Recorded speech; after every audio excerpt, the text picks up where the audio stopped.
चलिए जी, एक बार फिर वो कहते हैं ना कि खाली हाथ। हालांकि किसी ने सोचा नहीं था कि इस दौरे में वनडे सीरीज में भारत खाली हाथ आएगा। सनी भाई है मेरे साथ।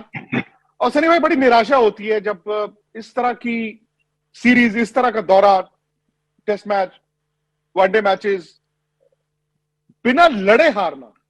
हालांकि यहां पर ये रिकॉर्ड बताता है कि जी आप 4 रन से हारे, आप वहां तक ले गए थे।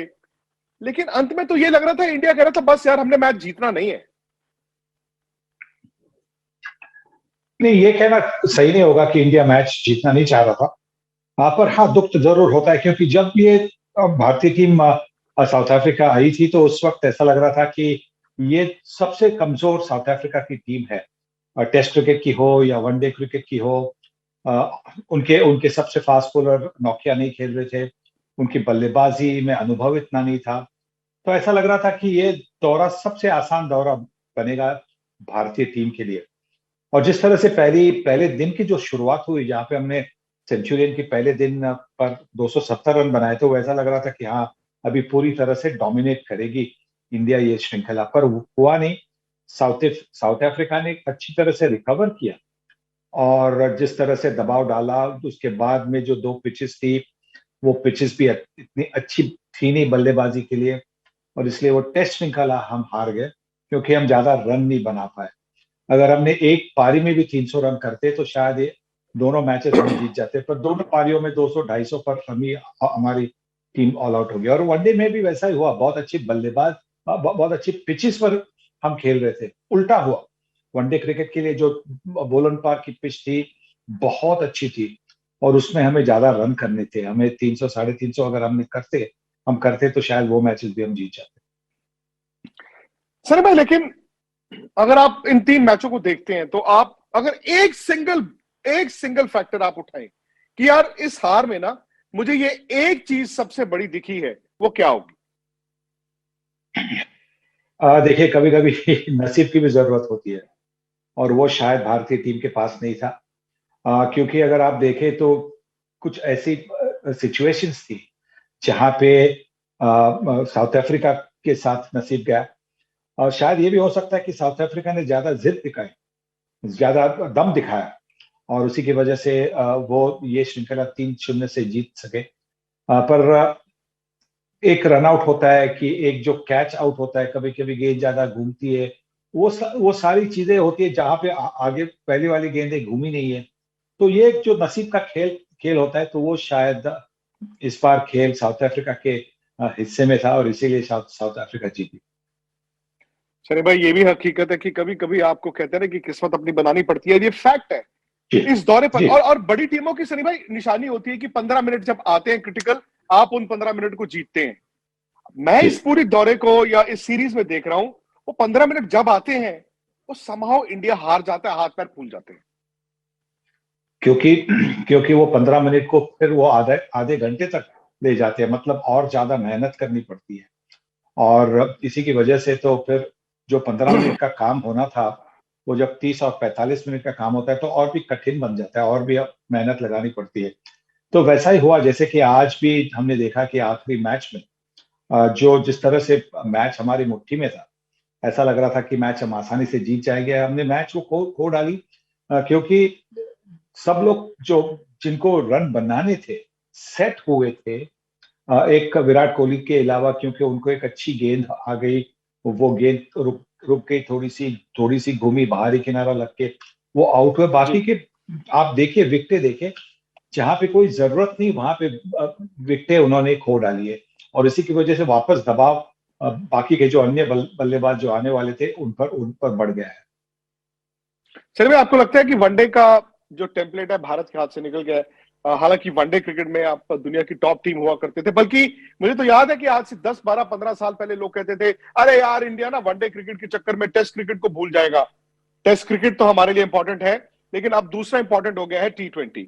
2019 वर्ल्ड कप के बाद 2.5 साल में इंडिया सिर्फ 24 वनडे मैचेस खेला है, वो भी 3 श्रीलंका में जहां मेन टीम नहीं थी। कहीं ऐसा तो नहीं है कि जब हम ये बार बार कहते थे अरे यार ये वनडे मैच इररिलेवेंट है, अरे यार इसकी रेलेवेंस नहीं है, अब अचानक से वो भारत से दूर चला गया है? जिन्हें जिस तरह की जो कंसंट्रेशन बनी थी वो बिल्कुल T20 के जो 2 वर्ल्ड कप थे, एक जो सितंबर में हुआ था 2021 के सितंबर में, और जो अक्टूबर 2022 के में होना है, उस पर थोड़ा सा ज्यादा ध्यान देने की वजह से ज्यादा T20 मैचेस खेली गई। बिल्कुल सही है। अगले साल जब मतलब 2023 में जब वर्ल्ड कप होगा तो उसके लिए हमें वनडे क्रिकेट की ज्यादा प्रैक्टिस करनी चाहिए, ज्यादा मैचेस ऑर्गेनाइज करनी चाहिए। और जिस तरह से आगे का मतलब जो होम सीरीज हमें दिखाई दे रहा है, वहां पे जो मिश्रण है वो एक अच्छा मिश्रण है, क्योंकि वहां पे वनडे और T20 के भी मैचेस हो रहे हैं। 2 मैचेस श्रीलंका के जी। खिलाफ टेस्ट के हैं, पर वनडे मैचेस है। पर बिल्कुल वैसा ही होना चाहिए और वैसा ही होगा, क्योंकि हमें अभी क्या, हमारी हमारे लिए सबसे बड़ी बात क्या है अभी, हमारे लिए अक्टूबर में जो T20 वर्ल्ड कप होना है वो जीतना है। उसके पहले हाँ एक टेस्ट मैच है इंग्लैंड में, वो भी जीतना है। फिर उससे हम 3-1 से हम कह सकते हैं कि जब टूर्नामेंट वो टूर कैंसिल हुआ तो वहां पे हम 2-1 से आगे थे। अब ये टेस्ट मैच जीतेंगे तो हम 3-1 से कह सकते कि श्रृंखला जीते। तो ये सारी बातें हैं, तो इसकी वजह से इतना ध्यान शायद वनडे पर है नहीं पिछले 2 सालों में, 2019 के वर्ल्ड कप के बाद में। पर आगे जाकर जरूर 50 ओवर्स की ज्यादा मैचेस भारतीय टीम की शेड्यूल में आप देखिए। सनी भाई, मदन जी भी जुड़ गए हैं। मदन जी, ये बड़ा डिसअपॉइंटिंग दौरा हो गया भारत के लिए। आप आज के मैच को आप मदन जी आज के मैच को किस तरह से देखते हैं? इस सीरीज की हार को किस तरह से देखते हैं? देखिए विक्रांत, आज जो मैच हारे हैं वो तो कमाल का मैच हारे हैं, क्योंकि जीता हुआ मैच वो इन्होंने हारा है। क्योंकि मेरे को लगता है कि बैटिंग में जो है इतना ज्यादा जितना अप्लाई करना चाहिए उतना ये अप्लाई नहीं कर पाए। क्योंकि देखिए, अगर जितने भी बैट्समैन हैं हमारे जो आउट हुए हैं, एयर हवा में मारकर सारे आउट हुए हैं, अगर वो लॉन्ग द ग्राउंड भी खेलते तो ये मैच बड़े आसानी से जीता जीता जा सकता था। पर यह है कि यहाँ पे देखने वाली बात यह है कि अगेन अच्छी बैटिंग करते हुए अगर आप आउट हो गए आ जाते हैं तो फिर तो थोड़ा सा प्लेयर्स को खुद भी अफसोस होता है। दीपक नहीं, सनी भाई कह रहे हैं कि आपके कई ऐसे बैट्समैन हैं जो ग्लोरी शॉट के लिए जाते हैं। भाई ग्लोरी शॉट कर लीजिए, भी 2 बार बनाया था।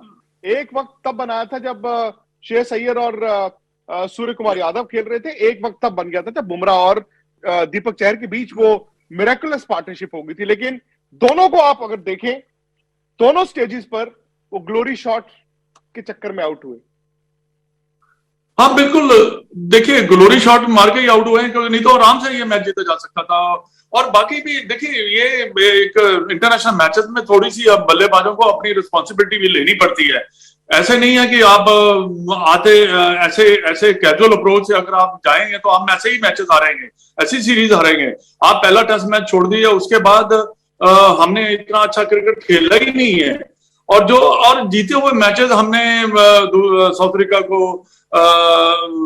के हाथ में दिए हैं। तो ये एक सोचने वाली बात है, क्योंकि यहाँ पे है क्या कि ऐसा लग रहा है मेरे को कि कहीं ना कहीं जाके ये जो खिलाड़ी हैं या तो ये एक अपनी रिस्पॉन्सिबिलिटी नहीं ले रहे, या फिर वो बड़ी अप्रोच जो है उनकी बड़ी कैजुअल है। क्योंकि सनी भाई भी जानते हैं कि इंटरनेशनल मैचेस में अप्रोच अगर आपकी ऐसी हो तो आपका मैच जीतना बड़ा मुश्किल रहता है।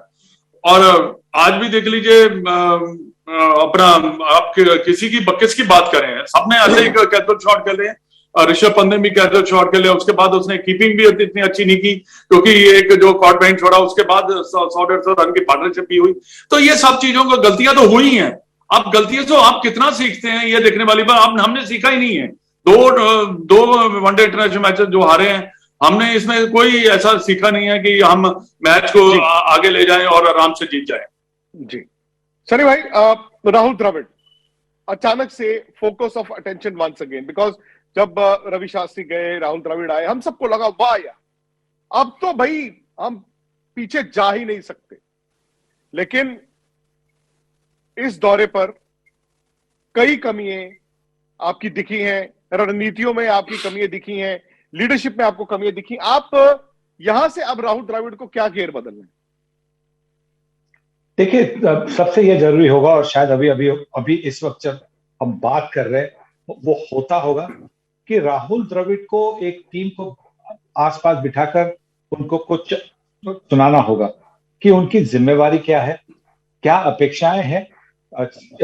मतलब सिर्फ टीम के साथ नहीं, पर मतलब जो हमारे जो क्रिकेट लवर्स है उनकी उनकी भी क्या अपेक्षाएं हैं, वो सब उसका जो एक एक्सपेक्टेशन है, उसका जो अवेयरनेस है, वो क्रिएट करना होगा।